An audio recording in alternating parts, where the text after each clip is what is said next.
ऐसे ही बाबा कह रहे हैं, बच्चे फरिश्ता सो देवता बनने का पुरुषार्थ है। अभी लक्ष्य यही है कि मैं ब्राह्मण सो फरिश्ता, फरिश्ता सो देवता बना कि बना। कैसे बनेंगे उसकी बड़ी अच्छी विधियां भी बाबा ने आज मुरली में सुनाई हैं। बहुत काल का अंत काल के साथ कनेक्शन क्या है वो भी बताया है, और अंतःवाहक शरीर द्वारा सेवा करने की विधियां भी सुनाई हैं। क्योंकि समय अनुसार हम सबको ऐसी स्थिति बनानी है जो वर्तमान समय हम मन के उड़न खटोले से अंतर मन को वाहन बनाकर विश्व कल्याण की, विश्व परिवर्तन की सेवा कर सकते हैं, मनसा सेवा कर सकते हैं। बहुत सारे गहरे राज हैं, बहुत मीठी शिक्षाएं हैं। बच्चों का अलबेलापन समाप्त हो जाए उसके लिए भी बहुत मीठी शिक्षाएं दी हैं। बच्चे, बाबा का ये जो स्नेह का रूप है ये भी अब परिवर्तन होगा, वरदान का रूप परिवर्तन होगा और हिसाब का रूप शुरू हो जाएगा। जो कुछ करोगे उसका हिसाब ही हिसाब होगा। तो ऐसी मुरली मधुर पहले सुन लें सभी ध्यान से। एक एक महावाक्य ऐसे लगता है कि बाबा आज के इस दृश्य को, आज की इस दुनिया की विकट परिस्थितियों को सन्मुख देखते हुए बच्चों को तैयार कर रहे हैं। हम सभी बहुत गुप्त रीति से तैयारी कर रहे हैं कि अब ये कलयुगी सृष्टि का परिवर्तन हो और हमारी नई सृष्टि, नई दुनिया आए कि आए। तो आज है 7 जून 2020 और ये रिवाइज महावाक्य हैं 20 जनवरी 2086। पुरुषार्थ और परिवर्तन के गोल्डन चांस का वर्ष। आज समर्थ बाप अपने समर्थ बच्चों को देख रहे हैं।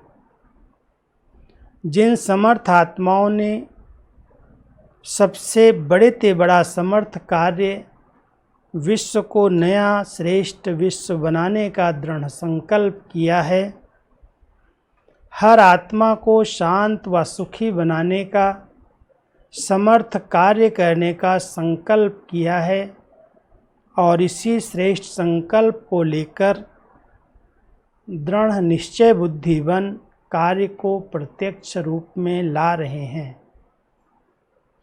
सभी समर्थ बच्चों का एक ही ये श्रेष्ठ संकल्प है कि ये श्रेष्ठ कार्य होना ही है।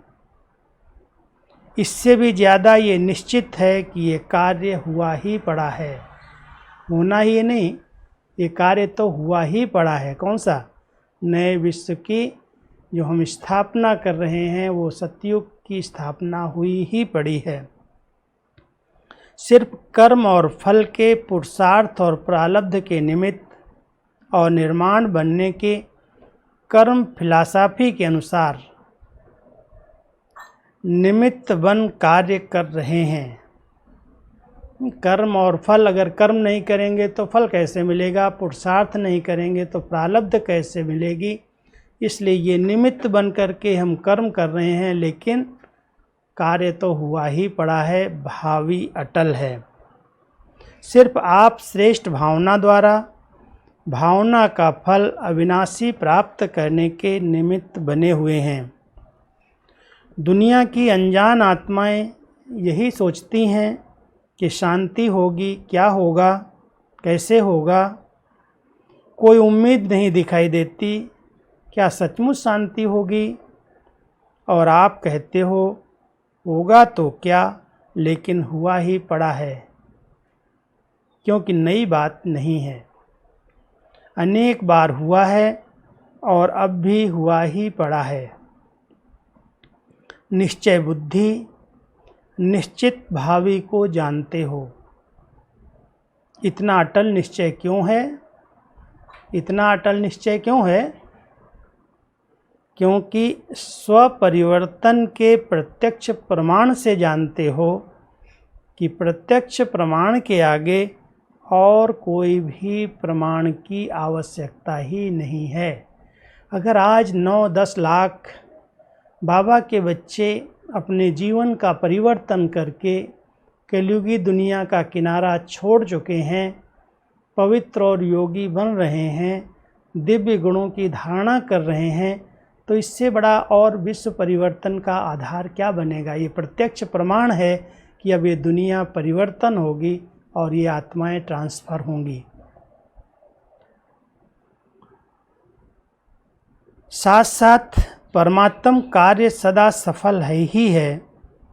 ये कार्य आत्माओं, महान आत्माओं व धर्म आत्माओं का नहीं है। परमात्म कार्य सफल हुआ ही पड़ा है। ऐसे निश्चय बुद्धि, निश्चित भविष्य को जानने वाली निश्चिंत आत्माएं हो। सभी हो, पूछना अपने आप से, ऐसे निश्चय बुद्धि निश्चिंत आत्मा हो कि ये स्थापना का कार्य, विश्व शांति का कार्य संपन्न हुआ ही पड़ा है, क्योंकि कराने वाला स्वयं सर्वसमर्थ बाप परमात्मा है। लोग कहते हैं व डरते हैं कि विनाश होगा, और आप निश्चिंत हो कि नई स्थापना होगी। कितना अंतर है असंभव और संभव का। वो लोग असंभव समझते हैं और हम लोगों के सामने अपनी नई दुनिया आई कि आई वो संभव है। आपके सामने सदा स्वर्णिम दुनिया का स्वर्णिम सूर्य उदय हुआ ही पड़ा है। दिखाई दे रहा है। जब सूर्य उदय होने वाला होता है तो सवेरे सवेरे पहले लालरी छा जाती है, दिखाई देने लगता है आसार कि अभी सूर्य उदय होने वाला है। तो हमारी नई स्वर्णिम दुनिया अब आई कि आई वो आभास होता है। इस स्वर्णिम दुनिया का सूर्य उदय हुआ ही पड़ा है, और उन्हों के सामने हैं विनाश की काली घटाएं। इसलिए सोच रहे हैं पता नहीं क्या होगा, पता नहीं क्या होगा। उनके सामने विनाश की काली घटाएं हैं।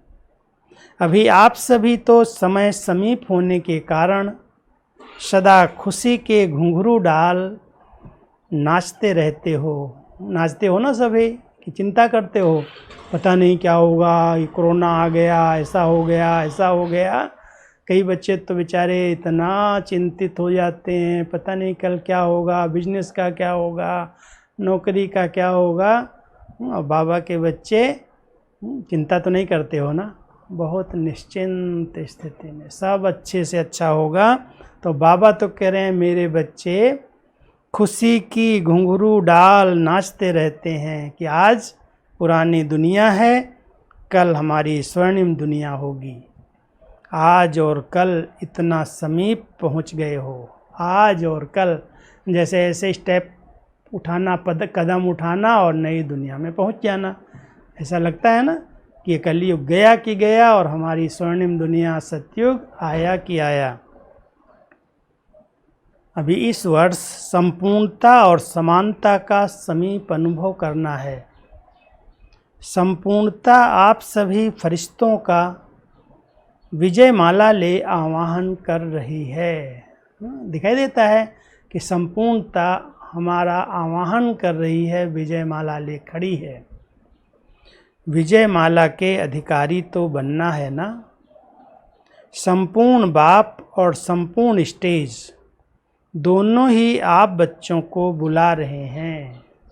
ब्रह्मा बाबा भी संपूर्णता में है, तो संपूर्ण बाप और संपूर्ण स्टेज, हमारी जो संपूर्ण स्टेज है वो भी हम सबका आवाहन कर रही है कि आओ श्रेष्ठ आत्माएं, आओ समान बच्चे, आओ समर्थ बच्चे, आओ समान बन अपने स्वीट होम में विश्रामी बनो।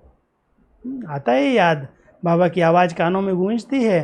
बाबा कह रहे हैं आओ बच्चे, आओ बच्चे, मेरे समान बनो और अपने स्वीट होम परम धाम घर में विश्रामी बनो। जैसे बाप दादा विधाता हैं, वरदाता हैं, ऐसे आप भी इस वर्ष विशेष ब्राह्मण आत्माओं प्रति व सर्व आत्माओं प्रति विधाता बनो, वरदाता बनो। कल देवता बनने वाले हो, अभी अंतिम फरिश्ता स्वरूप बनो।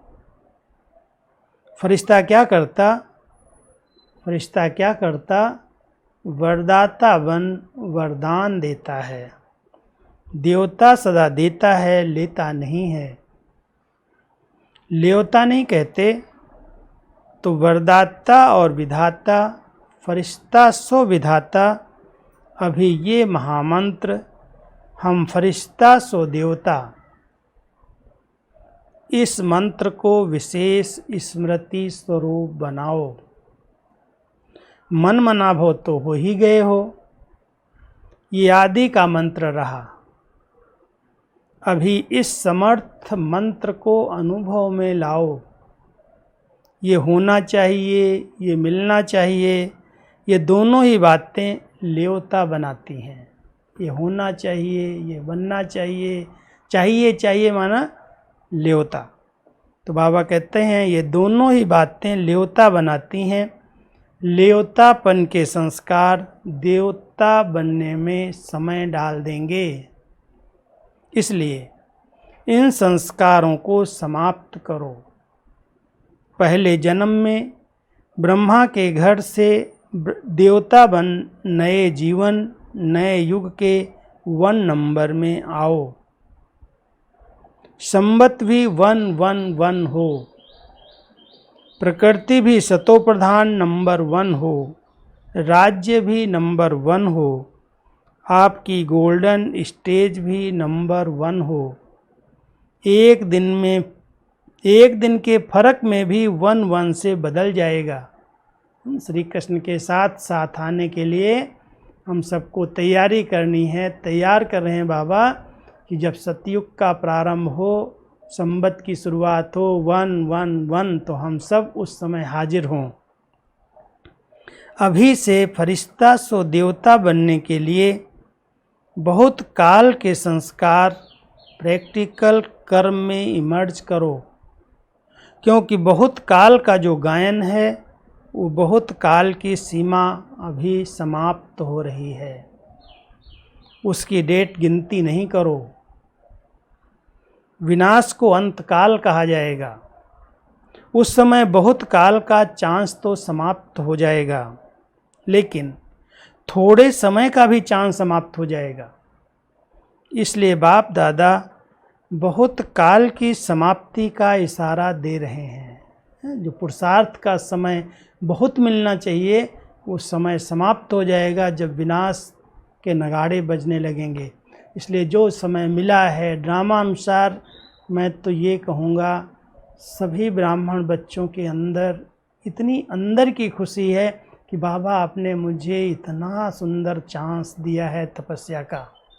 आज सब अपने अपने घरों में सब प्रकार के कार्य व्यवहार से मुक्त होकर 2-2.5 मास से कितनी अच्छी तपस्या कर रहे हैं।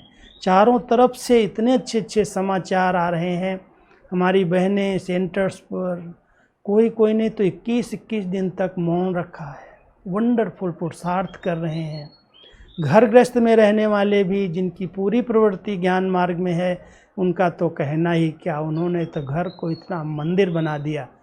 जो एक दिन बाबा कहते थे ना, गली गली में सेंटर होंगे, घर घर में सेंटर होंगे, तो ऐसा दृश्य जैसे लग रहा है बाबा ने हर घर को सेंटर बना दिया, हर घर को मंदिर बना दिया। मुरली चलती है, अमृत बेला होता है, अच्छे अच्छे गीत बजते हैं, पीस ऑफ माइंड में सब क्लासेस सुनते हैं। क्या बाबा ने अपने हर घर को मंदिर, हर घर को गीता पाठशाला बना दिया। वंडरफुल है ना।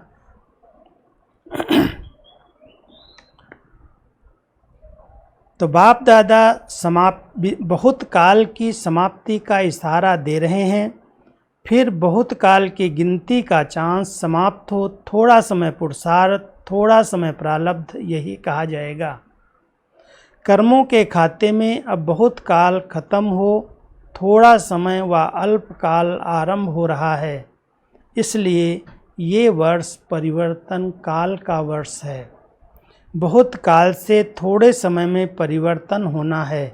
इसलिए इस वर्ष के पुरुषार्थ में बहुत काल का हिसाब जितना जमा करने चाहो उतना कर लो, फिर उलझना नहीं देना कि हम तो अलबेले होकर चल रहे थे, आज नहीं तो कल बदल ही जाएंगे।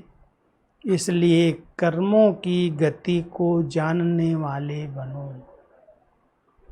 नॉलेजफुल बन, तीव्र गति से आगे बढ़ो। ऐसा न हो, कई लोग उस समय सोचते थे पता नहीं 2000 में विनाश हो जाएगा, 99 में विनाश हो जाएगा। तो बाबा कहता है ऐसा न हो जो 2000 का हिसाब ही लगाते रहो। पुरुषार्थ का हिसाब अलग है और सृष्टि परिवर्तन का हिसाब अलग है। ऐसा नहीं सोचो कि अभी 15 वर्ष पड़े हैं, अभी 18 वर्ष पड़े हैं, 99 में होगा, 2000 में होगा।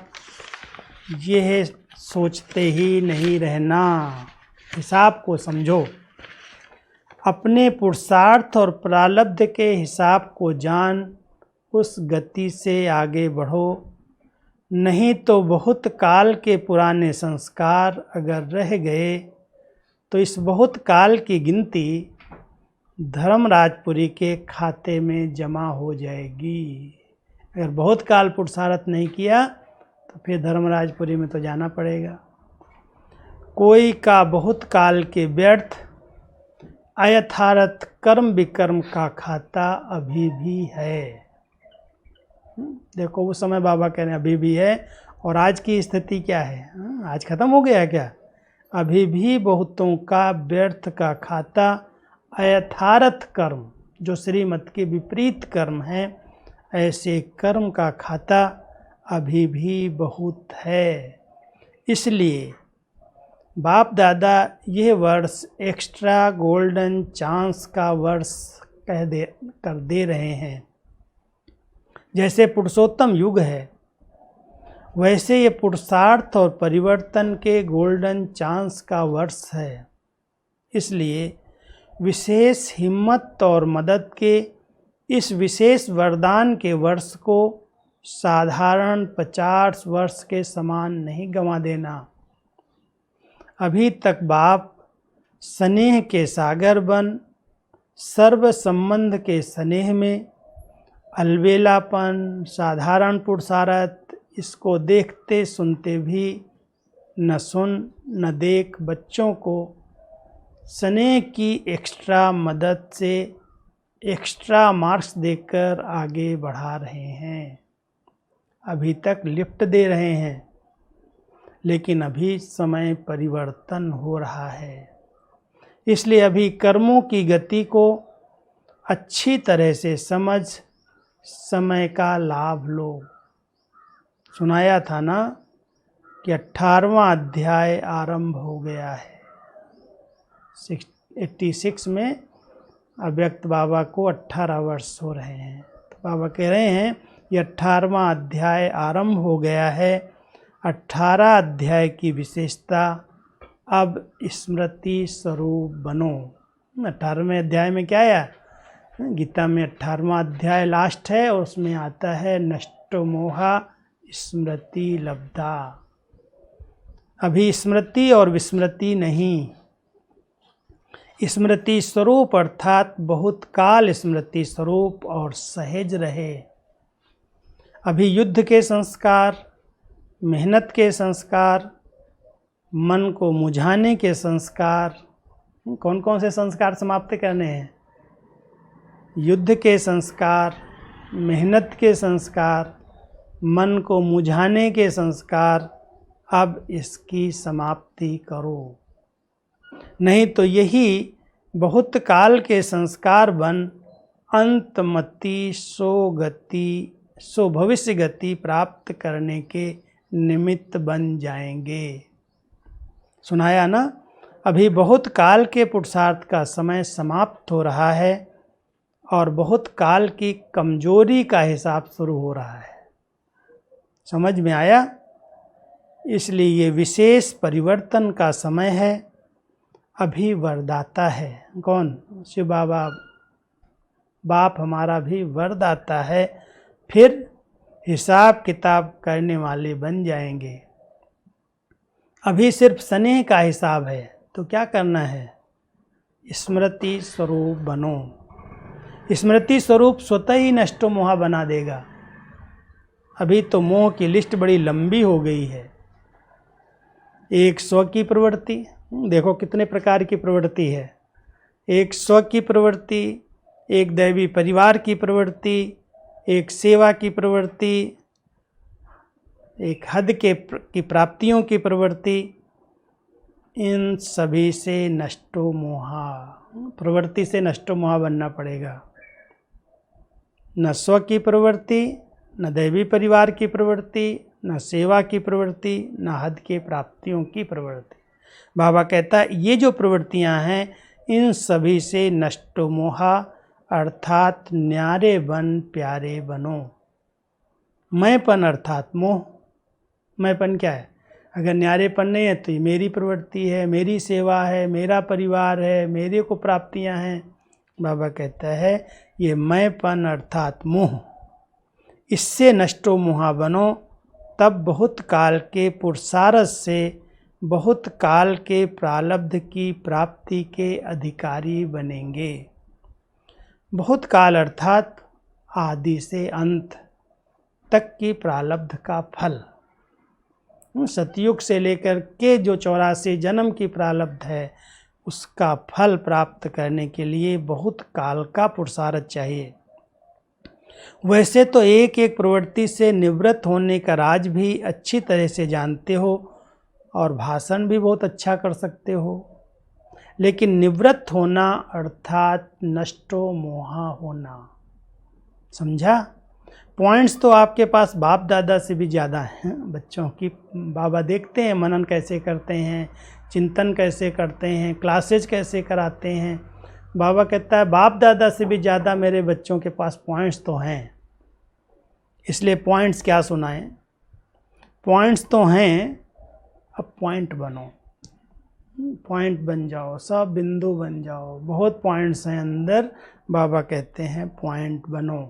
अच्छा, सदा श्रेष्ठ कर्मों के प्राप्ति की गति को जानने वाले, सदा बहुत काल के तीव्र पुरुषार्थ के, श्रेष्ठ पुरुषार्थ के श्रेष्ठ संस्कार वाले, सदा स्वर्णिम युग के आदि रत्न, संगम युग के भी आदि रत्न, स्वर्णिम युग के भी आदि रत्न, ऐसे आदि देव के समान बच्चों को आदि बाप अनादि बाप की सदा आदि बनने की श्रेष्ठ वरदानी याद प्यार।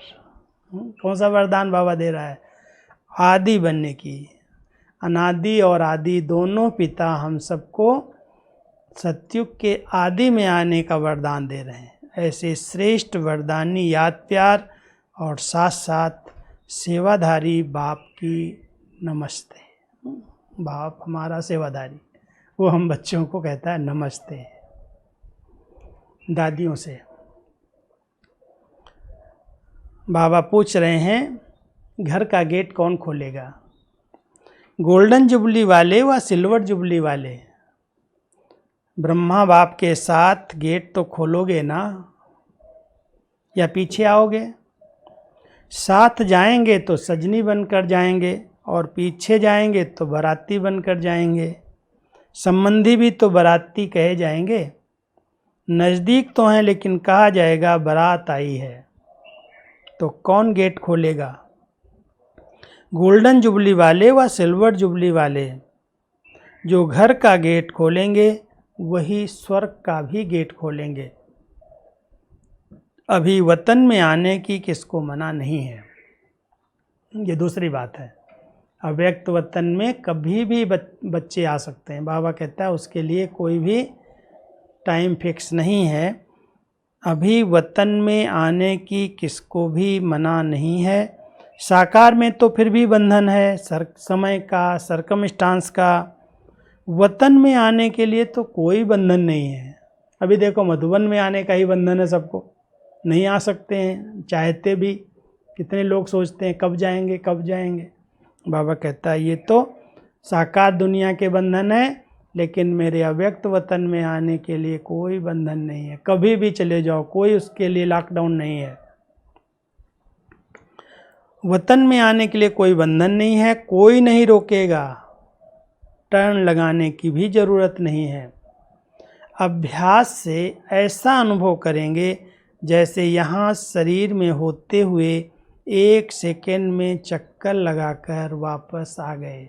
बैठे यहाँ 1 सेकेंड में अव्यक्त वतन में गए, बाबा से हेलो किया, मिलन मनाया और वापस आ गए। जो अंतर्वाहक शरीर से चक्कर लगाने का गायन है, ये अंतर की आत्मा वाहन बन जाती है।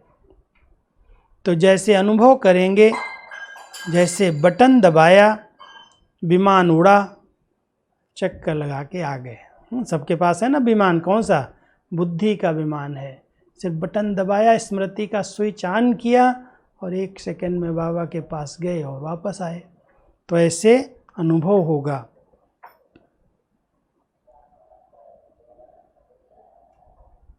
बिल्कुल बटन दबाया, विमान उड़ा, चक्कर लगाकर आ गए। और दूसरे भी अनुभव करेंगे कि यहाँ होते हुए भी नहीं है।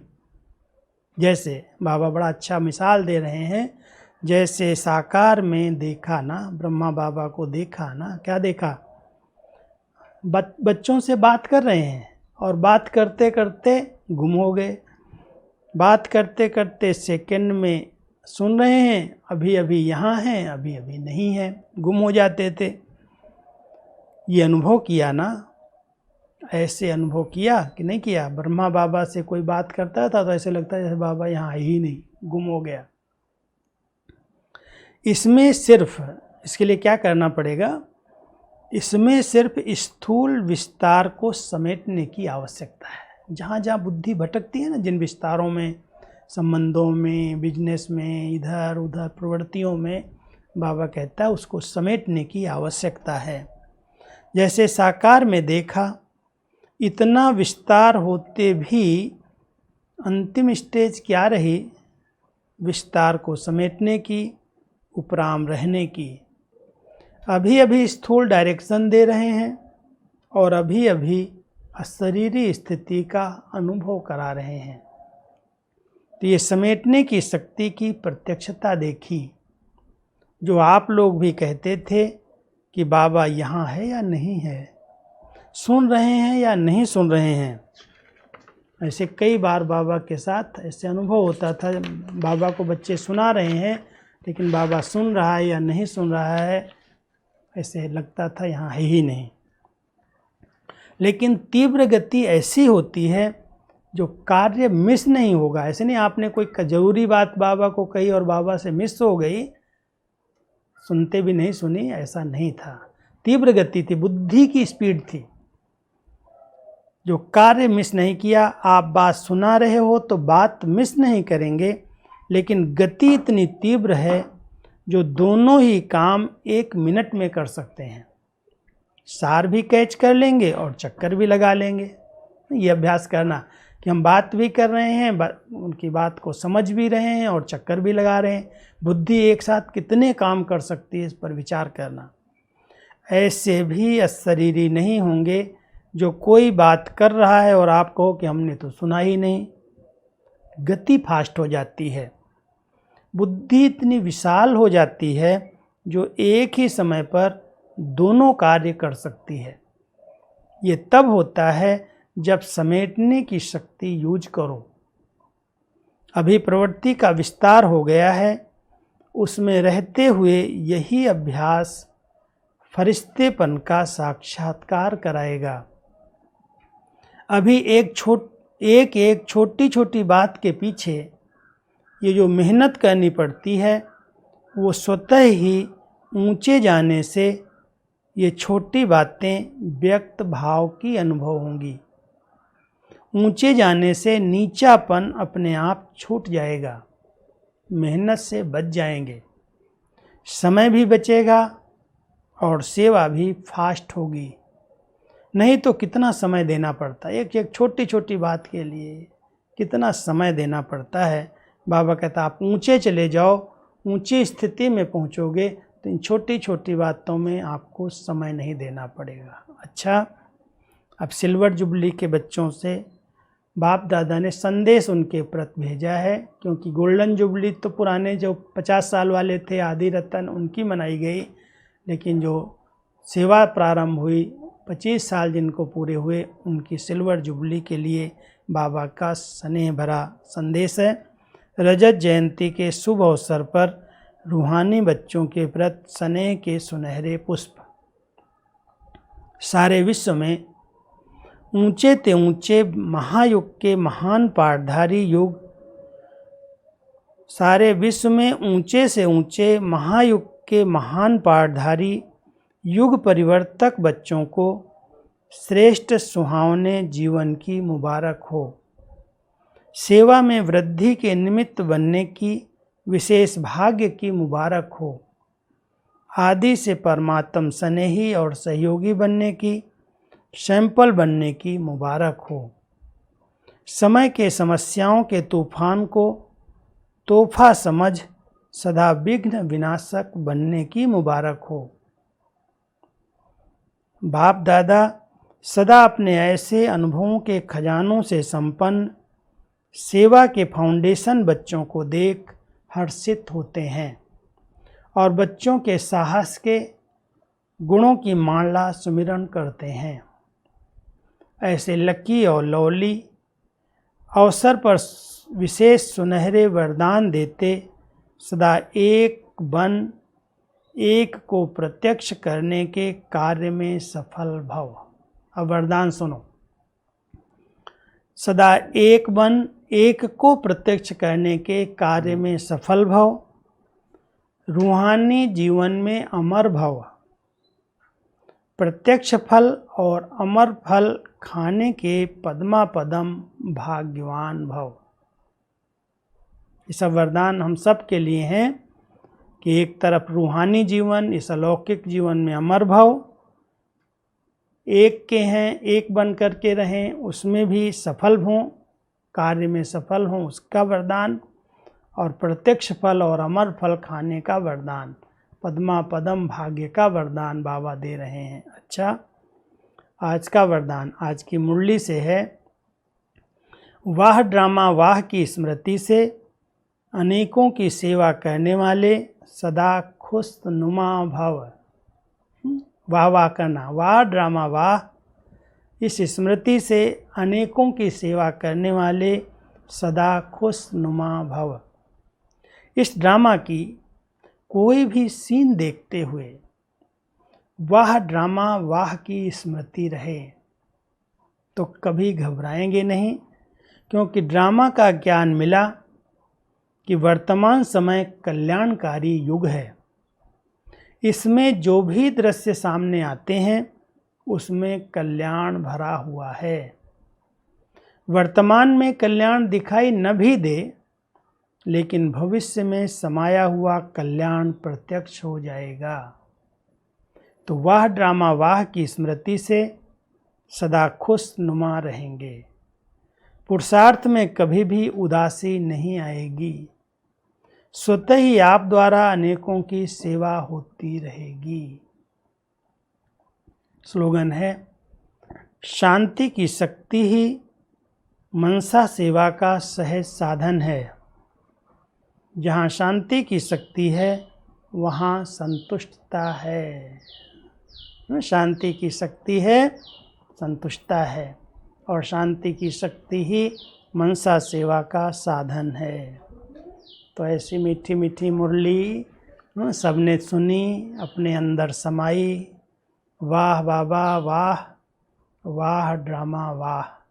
कितना कल्याणकारी बाबा का बना बनाया ये ड्रामा हम सब बहुत साक्षी दृष्टा होकर देख रहे हैं। तो बहुत काल जो भी समय हमें मिलता है, जिस दिन से हम बाबा के बच्चे बने हैं, आज बाबा ने कितना वंडरफुल राज सुना दिया है कि जब से बने हैं और जब तक सृष्टि रंगमंच पर पार्ट प्ले कर रहे हैं, उसमें बीच में गैप नहीं आना चाहिए। शुरू से अंत तक जो पुरुषार्थ करेंगे, एक रस पुरुषार्थ करेंगे, अलबेले नहीं होंगे, वो पुरुषार्थ उनका बहुत काल में जमा हो जाएगा।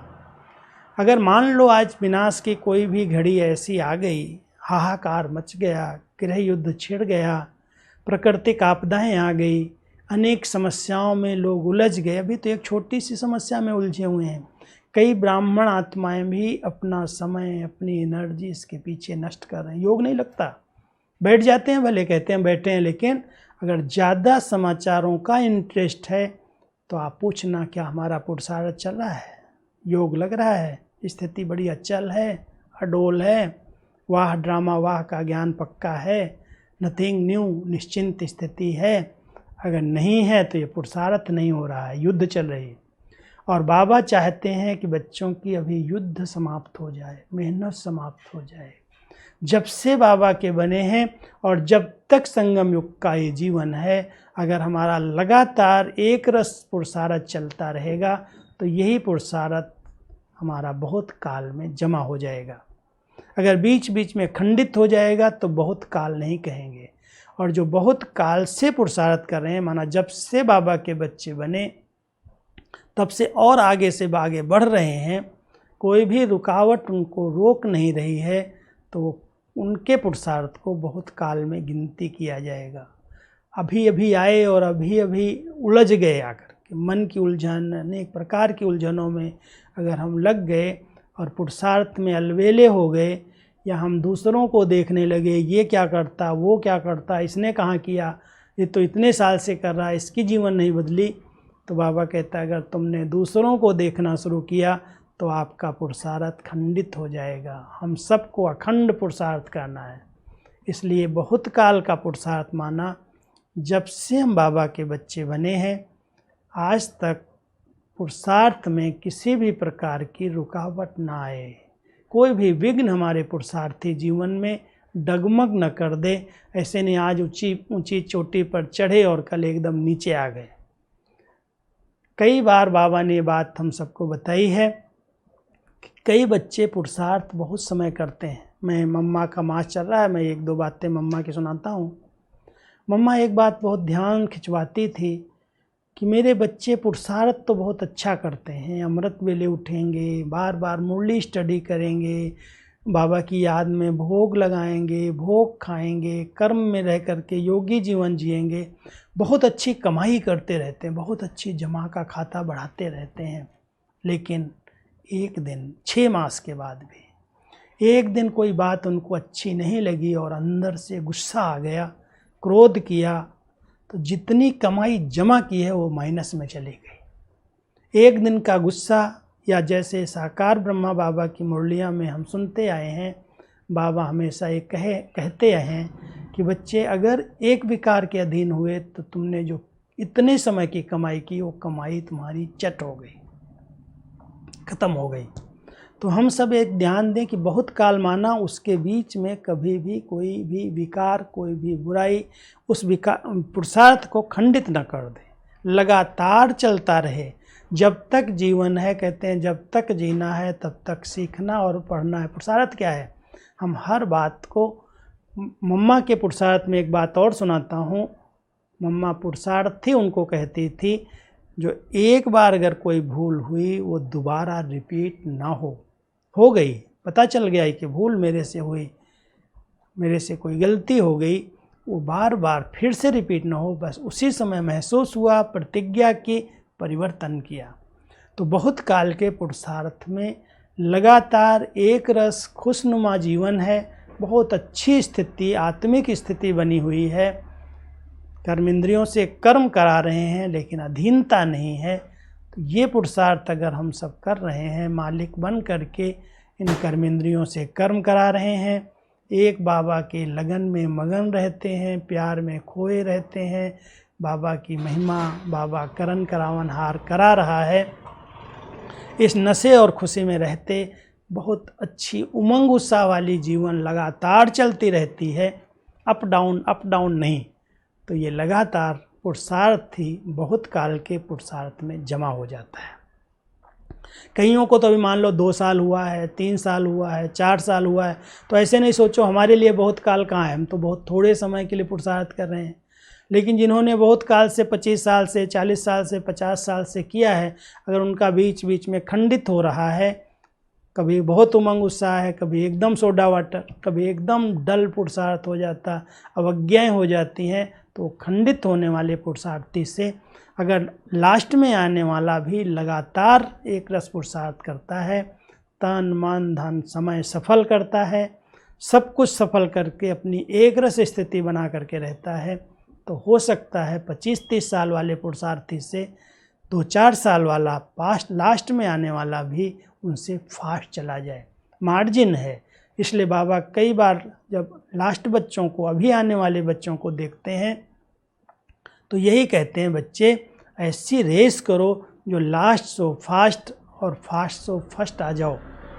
तो ऐसा नहीं सोचना हमारे लिए बहुत काल का समय कहाँ मिला, लेकिन जो मिला है उसको फुल रीति से सफल करो। कभी भी संकल्पों में कोई भी निराशा, उदासी, ऐसा ख्याल ना आए कि मेरा तो पार्ट पता नहीं पीछे का ही है, मैं अभी आया हूँ। बाबा कहते जब जागे तभी सवेरा। इसलिए हम जग गए हैं, हमारे लिए सवेरा है, और इस सवेरे के समय को हम सफल करें। फिर से कलयुग की तरफ मुख मोड़ करके नहीं देखना। जिसको छोड़ चुके, जिससे किनारा कर लिया, उस कलयुगी दुनिया से सब बंधन बुद्धि से काट दो। रहो प्रवृत्ति में, लेकिन परवृत्ति, कहीं भी प्रवृत्ति के बंधनों में अटकना नहीं। तो घर गृहस्थ में रह करके, परिवार में रह करके इतनी श्रेष्ठ ट्रस्टीपन की भावना बनी रहेगी तो बहुत अच्छी तरह से आप पुरुषार्थ में नंबर आगे ले लेंगे। इसलिए बहुत काल का हिसाब विनाश काल से नहीं जोड़ना। जब तक विनाश के भयानक दृश्य सामने आए तब तक हम सबको चांस है, और बाबा के साथ रह करके, बाबा की पढ़ाई का अध्ययन करके, मन को एकदम व्यर्थ नेगेटिव से मुक्त करके मन मना भाव रहो, और फरिश्ता सो देवता बनने का विशेष अटेंशन रख करके उन लक्षणों को जीवन में धारण करते चलो। यही मैं समझता हूँ लास्ट सो फास्ट पुरुषार्थ बहुत काल में जमा हो जाएगा। ठीक है, ओम शांति। और कुछ है, प्रश्न है क्या?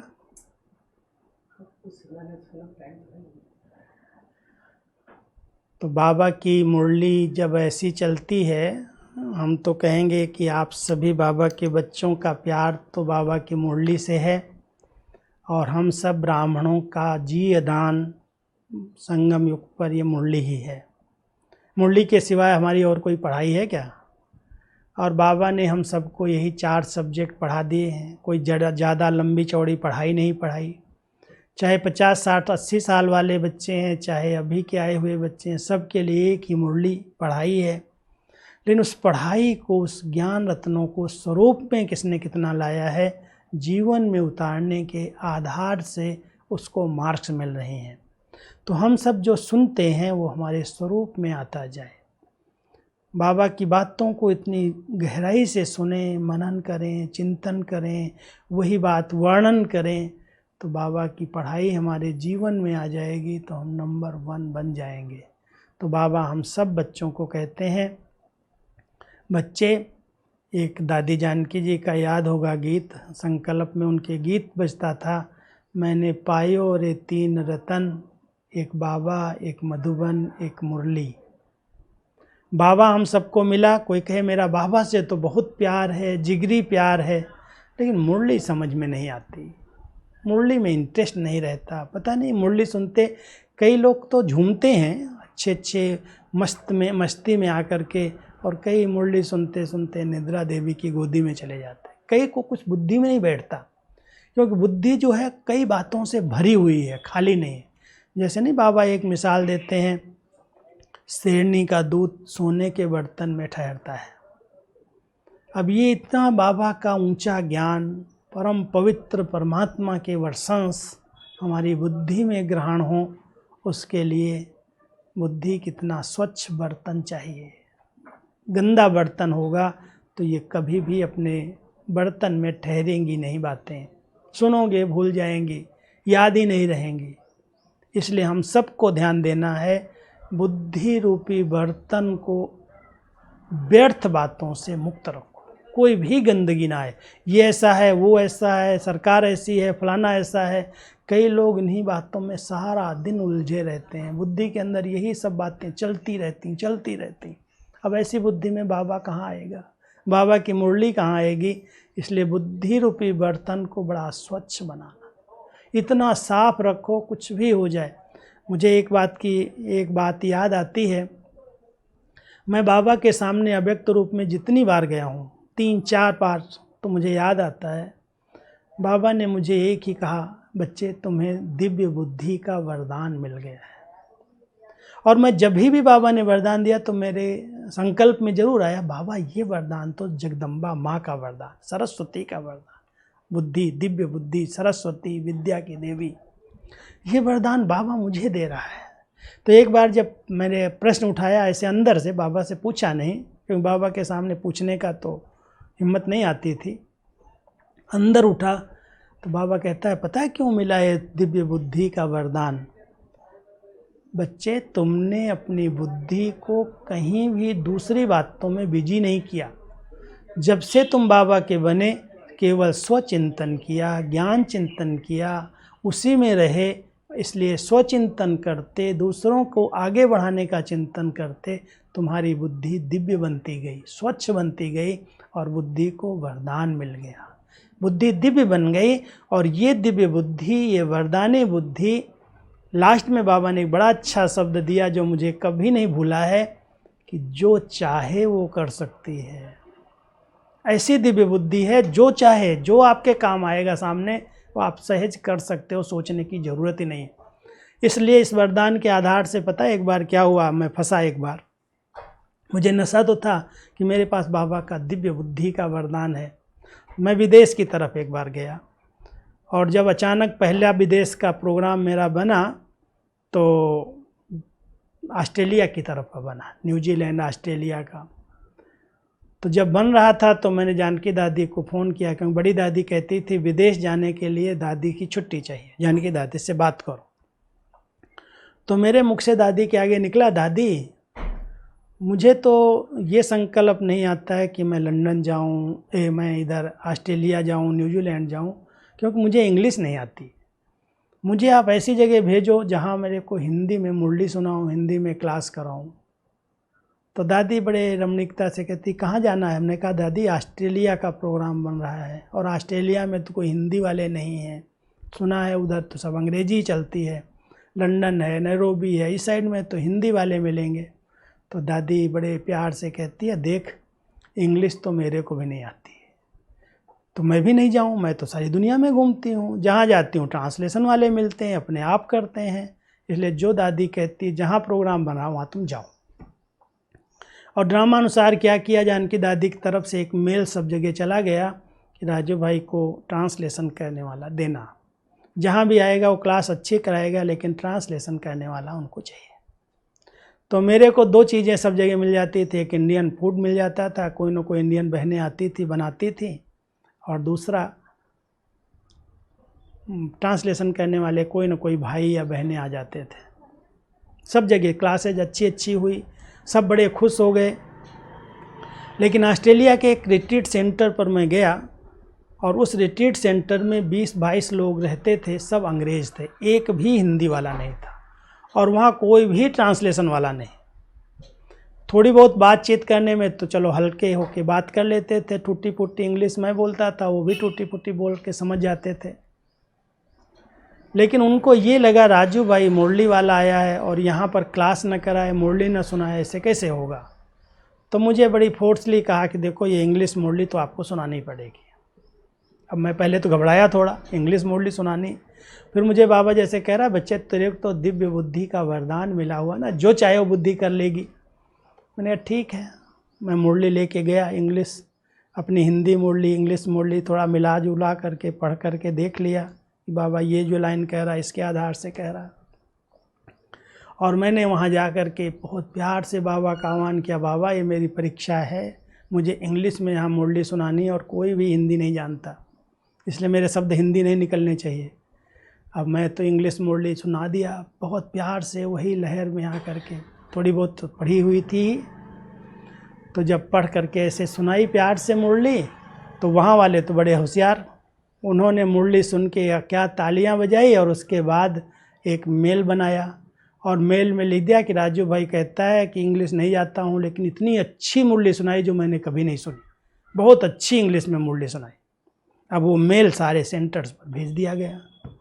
अब जहाँ मैं जाऊँ, जिस सेंटर पर उसके बाद जाऊँ, सब इंग्लिश मुरली, मेरे को आप सुनाओ इंग्लिश मुरली, इंग्लिश में। हमने बाबा माफ़ करो मुझे आप परीक्षा लेते हो, शायद अंग्रेजी सिखाना चाहते हो। तो मैंने कई सेंटर पर फिर इंग्लिश मुरली सुनाई, प्रैक्टिस हो गई, धीरे धीरे बोलना सीख गया। तो ऐसे थोड़ी बहुत अगर हम हिम्मत रखते हैं और ये याद रखते हैं कि बाबा ने मुझे दिव्य बुद्धि का वरदान दिया है। बुद्धिमानों की बुद्धि तो बाबा है, मुझे तो कुछ आता नहीं है। मेरे को आज कोई कहता है आप इतने अच्छे वरदान बनाते हो, स्लोगन बनाते हो, ये करते हो, मैं कहता भाई मैं कुछ नहीं करता हूँ, कराने वाला बाबा है। मैं तो ऐसे बैठता हूँ, कंप्यूटर ऑन कर देता हूँ, सामने देखता हूँ और पीछे बाबा को रखा है। बाबा तो बैकबोन है ना, जो बच्चों की पालना तुमको करनी, मुझे थोड़ी करनी। तुम्हारे 10 लाख बच्चे हैं, अभी कोई कहने वाला नहीं है। पहले दादी जी इशारा करती थी, ये करो वो करते हो। जानकी दादी भी चली गई, दादी जी भी गई। अभी तो डायरेक्ट बाबा ही कहेगा तभी होगा ना। अभी तो कोई कहने वाला नहीं क्या भेजना क्या नहीं भेजना, कौन सा वरदान डालना, कौन सी मुरली भेजनी, कैसे चलाना है सबको। बैठता हूँ बाबा को कहता हूँ बाबा ये उंगलियाँ आपको दी है, आप चला लो, जो करना है कर लो, ये तन तेरा है, ये मन तेरा है, ये बुद्धि तेरी है। ऐसे बैठता हूँ 5 मिनट 3 मिनट ज़रूर बाबा को ऐसे आह्वान करता हूँ। और सचमुच जो बाबा की मुरलियाँ सुनते हैं, समय अनुसार वरदान सुनते हैं, कहते हैं ये आपने पहले से कैसे बनाया। हम कहते मैंने थोड़ी बनाया, मैं बनाता तो मेरी मत कहीं मिक्स हो जाती। तो करण करावन हार बाबा करा रहा है, उसके बच्चे हैं, उसको यज्ञ चलाना है, उसको पालना देनी है, वो कराने वाला करा रहा है। इसलिए चारों तरफ के बच्चे क्या महसूस करते हैं कि ये मुरली मेरे लिए और आज के लिए ही है। तो कराने वाला तो बाबा है, करा रहा है, लेकिन हम करने वाले जितना निमित्त होकर निर्माण चित्त बन करके बाबा को सरेंडर कर देते हैं, उतना बाबा करा देता है। तो करते चलो, आगे बढ़ते चलो, लेकिन कभी भी करनेपन का, कर्तापन का अहंकार न दिखाई दे, मैं ना आए। बाबा करण करावन हार आप करा रहे हो, वाह मेरा भाग्य, वाह वाह बाबा वाह। ऐसे वाह वाह करते चलो, संगम युग की मौजों का अनुभव करो, कभी भी निराश उदास हताश नहीं होना। अरे जिसके साथ 1000 भुजाओं वाला भगवान है, जिसका गाइड है, जिसका संरक्षक है, जिसके ऊपर छत्र छाया के रूप में है, उसका कौन क्या कर सकता है। न माया कर सकती है, न ये वायरस कर सकता है, न प्रकृति कर सकती, कोई कुछ बिगाड़ नहीं सकता। लेकिन वो समान रखो, अपनी स्थिति को बड़ा ऊंचे से ऊंचा बना करके रखो। और मैं तो एक अनुभव करता हूँ कि बाबा ने अपने बच्चों को बहुत अच्छा एक लाइट का कवच दिया है। जैसे जब युद्ध के मैदान में जाते हैं तो पहले ज़माने में एक सिस्टम थी, अभी तो बुलेट प्रूफ गाड़ियाँ हैं, बुलेट प्रूफ साधन हैं, उसके अंदर बैठ जाते हैं, सेफ हो जाते हैं। पहले लोग युद्ध के मैदान में जब तलवार से युद्ध, भालों से युद्ध होते थे, तो कहते हैं अपने कपड़ों के नीचे, कुर्ते के नीचे एक लोहे का बहुत शक्तिशाली कवच पहन लेते थे। कोई वार करेगा तो उसको कुछ नहीं लगेगा, अंदर घायल नहीं करेगा। बाबा ने भी हम सबको बहुत अच्छा सुरक्षा कवच पहनाया है, लाइट का कवच है, दिखाई नहीं देगा किसी को, अदृश्य कवच है। और वो अदृश्य कवच हर एक ब्राह्मण बच्चे को रोज़ धारण करना है। ऐसे नहीं उतारना पहनना भूल जाओ। सवेरे सवेरे उठो, अमृत वेले उठते ही बाबा से वो कवच ले लो अपना। कौन सा? जो आपका संपूर्णता आह्वान कर रहे हैं ना, बाबा ने कहा माला लेकर के खड़ी है, आह्वान कर रही है। वो संपूर्णता हमारी जो लाइट है, संपूर्ण पवित्रता की, हमारा जो संपूर्ण स्वरूप है, उसका लाइट का कवच आवाहन करो। पवित्र कवच है, पवित्र विचारों से निर्माण हुआ है। जितना हम शुद्ध पवित्र विचारों में रमण करते हैं, उतना बाबा की लाइट हमारे चारों तरफ आ जाती है। तो हम सवेरे सवेरे आँख खुलते ही अनुभव करें कि ये शरीर ऐसे है मिट्टी का, और उस मिट्टी के शरीर के ऊपर एक बहुत सुंदर लाइट का शरीर आ गया, प्रकाश की काया है, जिसको सूक्ष्म शरीर कहते हैं। और फिर चलते फिरते उठते बैठते उसी लाइट के सुरक्षा कवच के घेरे में रहो, क्योंकि वर्तमान समय कई ऐसी विल स्पिरिट्स घूम रही हैं, नेगेटिव वातावरण है, लोग भयभीत हैं, कितने गलत विचार हैं, व्यर्थ विचार हैं, और अभी आगे चल कर पता नहीं और क्या विपरीत परिस्थितियाँ आएंगी, हम सब जानते हैं, आनी ही हैं। लेकिन बाबा के बच्चे अपना सुरक्षा कवच पहन करके रहेंगे तो सुरक्षित रहेंगे। सभी स्वच्छ, स्वस्थ और सुरक्षित रहो, उसके लिए अपने शुद्ध संकल्पों से, अपने पवित्र विचारों का सुंदर लाइट का ओरा पहन करके रहो, और साथ साथ बाबा की उस पर और करंट डालो, जिससे करंट वाला ओरा बन जाए, शक्तिशाली ओरा हो। कोई अगर नेगेटिविटी आ भी रही हो तो टच भी न करे, वापस चली जाए। तो हम सब बाबा के बच्चे सुरक्षित रहें, स्वस्थ रहें, और वर्तमान समय की परिस्थितियों में क्यों, क्या, कैसे, ज़्यादा इसमें चिंतन में न जा कर के जितना समय मिले अपने स्वस्वरूप में स्थित हो कर के शरीर से डिटैच हो जाओ, बाबा की शक्तियों को लो, और जो इतनी दुखी हैं, अशांत हैं, परेशान हैं, अनिश्चित चिंताएं, कितनी चिंताएं हैं, उनको वरदान दो, शक्ति दो, ठीक हो जाओगे, सब अच्छा होगा और अच्छे से अच्छा होगा, क्योंकि विनाश भी अच्छा ही है, कलयुग का अंत भी अच्छा है, क्योंकि मुक्ति का गेट खुल जाएगा, सब आत्माएं विश्राम करेंगी मुक्ति धाम में जाकर। हम ही नहीं करेंगे, हमारे साथ साथ पूरा झुंड जाएगा। नहीं कहते हैं, गीता में कहते हैं मच्छरों सदृश जाती हैं आत्माएं, तो आत्माएं तो मच्छर से भी छोटे, दिखाई भी नहीं, मच्छर तो दिखाई देता है। तो ऐसे झुंड के झुंड आत्माएं उड़ेंगी, घर जाएंगी, वो दृश्य सामने इमर्ज करो। अब वो समय आया कि आया, क्योंकि बाबा ने कहा प्रत्यक्ष को प्रमाण की ज़रूरत ही नहीं है। जब इतने सारे बच्चे पवित्र और योगी बन चुके हैं, बन रहे हैं, जिन्होंने बिल्कुल दुनिया से किनारा किया हुआ है, श्रेष्ठ जीवन बनाई है, उनकी जीवन ही विश्व परिवर्तन के लिए एक बहुत अच्छा प्रमाण है। हम सब स्वर्णिम दुनिया लाने वाले, ये न सोचे विनाश होगा, विनाश वाले, विनाश अपने आप करने वाले करेंगे, प्रकृति करेगी, लोग करेंगे, हम सब तो स्वर्णिम दुनिया का आह्वान कर रहे हैं। तो अंदर घुंघरू पहनो, खुशी की डांस करो, और अंदर अंदर बाबा का आह्वान करके बहुत मस्ती में रहो, शुद्ध संकल्पों से विश्व कल्याण की सेवा के निमित्त बनो। प्रकृति कितनी हलचल मचा रही है, एक मास के अंदर इतने बड़े बड़े 2 तूफान आ गए और तीसरे की तैयारी हो रही है। प्रकृति की हलचल देखो, कहीं तूफान है, कहीं आगे लगी हुई हैं, कहीं सूखा पड़ा है, कहीं बहुत बरसात पड़ रही है, कितने प्रकार के अटैक हो रहे हैं कलयुग के परिवर्तन के लिए।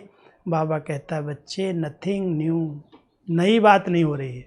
आप बच्चों के लिए ये सफाई की तैयारी है, कलयुग की सफाई होगी, दुख दर्द की दुनिया की सफाई होगी, आसुरी वृत्ति वाली आत्माओं के वापस जाने का समय है।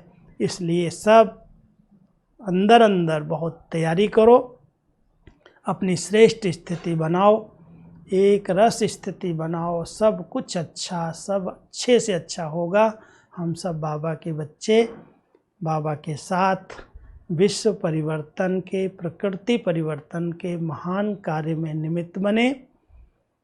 कोई भी कर्म इंद्रियों से अब गलत ना हो, जो श्रीमत की बाउंड्री है उस बाउंड्री का उल्लंघन न हो, सिर्फ इतना ध्यान देना।